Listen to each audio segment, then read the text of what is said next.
ආයිබෝවන් මේ කතා කරන්නේ 2024 උසස් පෙළ කරපු ආදරණීය දුවදරුවන්ට. දරුවෝ අපි වෙනදද සාමාන්‍යයෙන් කතා කරන අපේ සාමාන්‍ය පෙළ දරුවන්ට නෙමෙයි මේ කතා කරන්නේ 2024 උසස් පෙළ කරපු ආදරණීය දුවදරුවන්ට. ඔයා මේ දවස්වල පුන පුනා බලාගෙන ඉන්නවා කවද අපේ ප්‍රතිඵල එයිද කියලා. ඒ සම්බන්ධව තියෙන නිල වශයෙන් තියෙන අප්ඩේට් එක දෙන්න වගේම ඔයාලට තියෙනවා පණිවිඩ කිහිපයක් දෙන්න. ඉතින් මුලින් ඉඳලා අගට හොඳින් සවන් දෙන්න. එතකොට ඔයාට තියෙන ප්‍රශ්න වලට විසඳුම් බොහොමයක් හම්බ වෙයි. ඒ වගේම ඔයාගේ මනස පොඩ්ඩක් සංසුන් වෙයි, මයින්ඩ් එක රිලැක්ස් වෙයි. ඒ නිසා හොඳින් සවන් දෙන්න. ඔයාටයි මේ කතා කරන්නේ. මුලින්ම කියලා ඉන්නම් නිල වශයෙන් තියෙන අප්ඩේට් එක මොකක්ද? ඉතින් ඔයා නොකා නොබී නේද හෙට ප්‍රතිඵල එයි, අද හවස එයි, අද රැට එයි කියලා නේද කන්නේත් නැතුව බොන්නේත් නැතුව හරියට නිින්දක්වත් නැතුව ඔයා බලාගෙන ඉන්නවා අද එයි හෙට එයි අද එයි හෙට එයි කියලා. ඉතින් මේ ප්‍රතිඵල කවදද එන්නේ? ඉතින් නිල වශයෙන් තියෙන දැනුවත් කිරීමට අනුව ගත්තොත් ප්‍රතිඵල එන්නේ අවුරුද්දෙන් පස්සේ. අවුරුද්දෙන් පස්සේ 20ට කලින් අප්‍රේල් 20ට කලින් අවුරුද්දෙන් පස්සේ ඒ දින කීපය තුල එනවා කියන එක තමයි දැන් තියෙන නිල ආරංචිය. නිල වශයෙන් තියෙන පණිවිඩය. ඒ නිසා දැන් කවුරුත් කලබල යන්න එපා. හරි? මේ ටිකේ කලබල වුණානි හොඳටම. දැන් කලබල වෙන්නේ නැතුව පොඩ්ඩක් සංසුන් වෙලා ඉන්න. අවුරුදු කන්න. හරිද? අවුරුදු කන්න. අවුරුදු කාලා හරි නිදහසේ ඉන්න චුට්ටක්. ඉතින් අප්‍රේල් 14න් පස්සේ 20ට කලින් එනවා කියලා කියන්නේ ඉතින් ගොඩක් වෙලාට 20ට කිට්ටු වෙයි. හරිද? 17 18 19 වෙද්දි එයි. ඉතින් පොඩක් මනස සංසුන්ව තියාගන්න. මට කියන්න ඕනේ අනිත් පණිවිඩ තමයි ඔන්න ඔය කාරණා කීපය. හරිද? ඉතින් දරුවෝ හොය වීඩියෝස් බලන YouTube එකේ Facebook එකේ බලනවා. හරිද? කවද එන්නේද කියලා. ඉතින් ඒවයි තියෙනවා ප්‍රතිඵල අද හවස එනවද හෙට එනවද කියලා නිකන් ළමයින් බය වෙන විදිහට. ඉතින් ළමයි අර වීඩියෝ එකට ඇදලා ගන්න විදිහට ඉතින් ඔයාලත් බලනවා. ඔයාලත් සර්ච් කර බලනවා රිසල්ට් කවද්ද එන්නේ කියලා. දරුවෝ එහෙම යන්න එපා. හරිද? එහෙම යන්න එපා. මොකද ඔයාමයි ඔයාගේ ඔළුව මනස තියෙන සංසුන්භාවය නැති කරගන්නේ.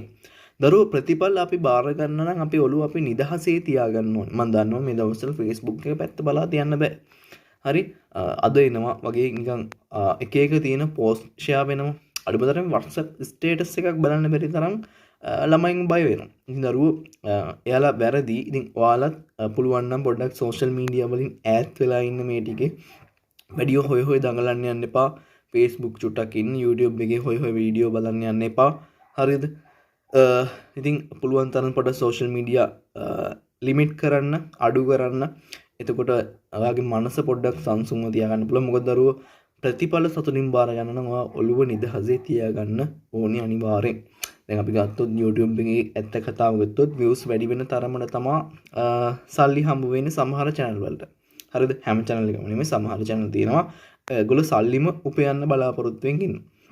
එතකොට එයාලට views වැඩි වෙන තරමට තමයි සල්ලි හම්බ වෙන්නේ. ඉතින් views වැඩි කරගන්න subscribe කරගන්න මේගොල්ලෝ මොකද කරන්නේ? සැරින් සැරේ videos දානවා. ඔයාලත් ඉතින් රැවටිලා ඒව බලන්න. ඒකට දැන් කෙනෙක් කියයි සර් මේකද කරන්න කියලා. නෑ. දරුවෝ මම මේ YouTube එකෙන් සල්ලි හම්බ කරන්නේ නැහැ. හරිද? අවශ්‍යත් නැහැ. මොකද මම උපකාරක පන්තිකරුවේ මට ඒ ටික කරගෙන හිටියම ඇති. නැත්නම් කෙනෙක්ට ඒකත් ප්‍රශ්නයක් වෙන්න පුළුවන්. ඒකයි කිව්වේ. හරි. ඉතින් මම කියන්න ඕනුනේ මනස සංසුන්ව තියාගන්න. අනවශ්‍ය විදියට කලබල වෙන්න යන්න එපා. අනවශ්‍ය විදියට වීඩියෝස් හොය හරිද? සර්ච් කර බලන්න යන්න එපා. ඔයාලට කියන්න ප්‍රතිඵල ආවොත් කොහොමද බලන්නේ කියලා. දරුවෝ හැමෝම දන්නවනේ හෙලකුරු ඇප් එක. හෙලකුරු ඇප් එක නැත්තම් කවුරු හරි කෙනෙක් ඩවුන්ලෝඩ් කරගන්න තියෙන අය නොටිෆිකේෂන් ඕල් කරලා තියාගන්න. රිසර්ච් ආවොත් ඒ ෂණයෙන්ම ඔයාගේ ෆෝන් එකට නොටිෆිකේෂන් එකක් එනවා උසස් පෙළ ප්‍රතිඵල නිකුත් වුණා කියලා. ඉතින් ඒ මැසේජ් එක ඇතිනේ දරුවෝ. ඒ මැසේජ් එක ඇති. ඉතින් අනිත් ඒවා මම කියන්නේ හොය බලන්න යන්න එපා. ඒකයි මට කියන්න ඕනුනේ. මනස සංසුන්ව තියාගන්න, නිදහසේ තියාගන්න. ලැබෙන ප්‍රතිඵලය සතුටින් බාර ගන්න නම් අපි අපේ ඔළුව නිදහසේ තියාගන්න ඕනේ. ඔළුව නිදහසේ තියාගන්න ඕනේ. හරිද? ඉතින් සංසුන්ව ඉන්න. හරිද? ලැබෙන ප්‍රතිඵලය සතුටින් බාර ගන්න ඔළුව අපි නිදහසේ තියාගමු. ඒකයි මට වාට කියන්න ඕන උනේ. එහෙනම් හැමෝටම මම සුබ පතනවා. ඔයා හිතුවටත් වඩා හොඳ ප්‍රතිඵල ආපුවම ලැබෙන්න කියලා. දරුවෝ අපි මේ පේපර් එක ලියලා ඉවරනේ. දැන් එන ප්‍රතිඵලය අපි බාර ගන්න ඕනේ. දැන් අපිට රිසල්ට්ස් හදන්න යන්න බෑනේ. හරි දැන් මාකින් කළත් ඉවරයි. ඉතින් ප්‍රතිඵල අපිට දැන් වෙනස් කරන්න බෑ. ඔයා ලියලා ඉවරයි. ඉතින් ඒ ලියපු විදියට අනුව ඔයාගේ ප්‍රතිඵල ඇති. ඉතින් ඒක අපි සතුටින් බාර ගන්න ඕනේ. ඉතින් හරිද?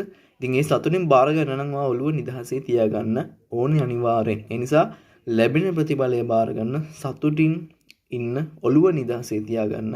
ඒකයි මට කියන්න ඕනේ. මම ආයෙ කියනවා ලැබෙන ප්‍රතිඵලය සතුටින් බාර ගන්න ඔළුව නිදහසේ තියාගන්න. හැමෝටම සුබ පතනවා. රිසල්ට්ස් ආව දවසට හිතුවටත් වඩා හොඳම ප්‍රතිඵලයක් ලැබෙන්න කියලා. good luck. ලැබෙන ප්‍රතිඵලය සතුටින් බාර ගන්න ඔළුව නිදහසේ තියාගන්න. good luck.